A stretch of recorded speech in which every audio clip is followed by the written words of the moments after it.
bienveillante. À rebours de cette approche constructive du Mali, nous mettrons en exergue 3 situations incongrues et incompréhensibles ayant marqué les relations récentes entre nos 2 pays. 1. L'attaque lâche et perfide ayant visé les forces armées maliennes à Tezawaten s'est déroulée à quelques kilomètres de la frontière algérienne. Curieusement, la junte algérienne n'a rien vu ni entendu, alors même que l'acte terroriste a été planifié sur son territoire. Troublant pour un pays qui a été désigné comme champion de l'Union africaine de la lutte contre le terrorisme et qui est devenu ces dernières années champion de la promotion du terrorisme et exportateur des terroristes.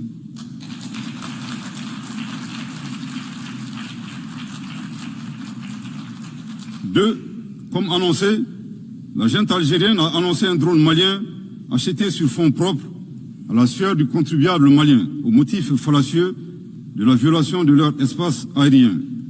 Le Mali est troublé par la thèse de la junte algérienne défiant les lois de la physique et suivant laquelle un objet abattu dans l'air est capable de se déplacer à partir de son point de chute sur 22 km, puis de se retrouver sur le territoire malien.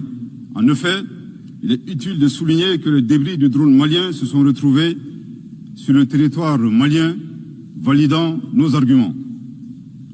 3. Le 4 septembre 2025, le gouvernement malien a informé l'opinion du dépôt d'une requête introductive d'instance auprès de la Cour internationale de justice contre la junte algérienne concernant la destruction du drone.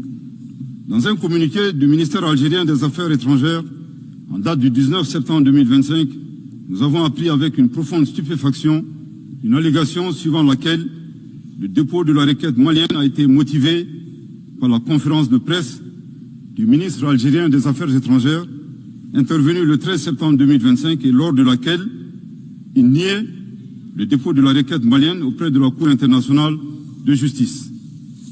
Nous faisons observer au ministre que le dépôt de la requête annoncé par le Mali le 4 septembre n'a jamais signifié son enregistrement automatique par la Cour internationale de justice. Le Mali rappelle que la diplomatie vise à défendre les intérêts de son pays. En supposant que la plainte malienne ait été déclenchée par sa conférence de presse, l'énergumène d'Alger démontre que sa vision de la diplomatie est de pousser les autres pays à poursuivre son pays devant des instances internationales, devenant ainsi un performant autobuteur populairement appelé au Mali Yabé. C'est troublant.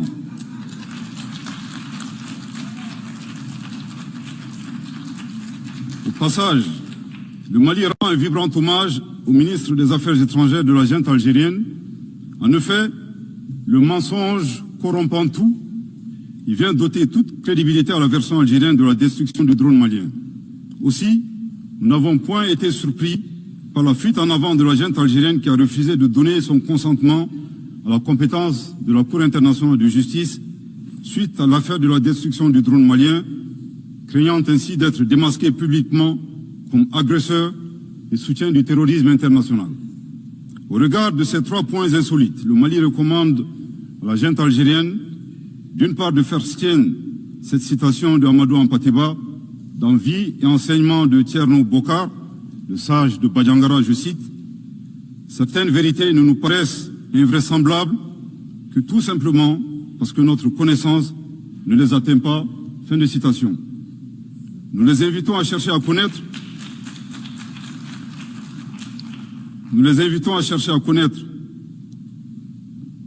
le Mali et les valeurs qu'incarnent les Malidéens.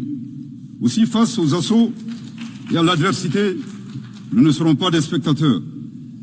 Pour chaque balle tirée contre nous, nous réagirons par réciprocité. Pour chaque mot employé de travers, nous réagirons par réciprocité. D'autre part, il est vivement recommandé à la junte algérienne d'organiser à Tinzaouaten en Algérie un festival international annuel dédié à l'artifice de l'intelligence humaine. Du haut de cette tribune, nous appelons la junte algérienne à cesser de soutenir le terrorisme international et à s'impliquer résolument dans la promotion de la paix et de la sécurité dans un esprit constructif en respectant la souveraineté des États. Je répète, Du haut de cette tribune, nous appelons la junte algérienne à cesser de soutenir le terrorisme international et à s'impliquer résolument dans la promotion de la paix et de la sécurité dans un esprit constructif en respectant la souveraineté des États. Je répète pour une dernière fois. Du haut de cette tribune, nous appelons la junte algérienne à cesser de soutenir le terrorisme international et à s'impliquer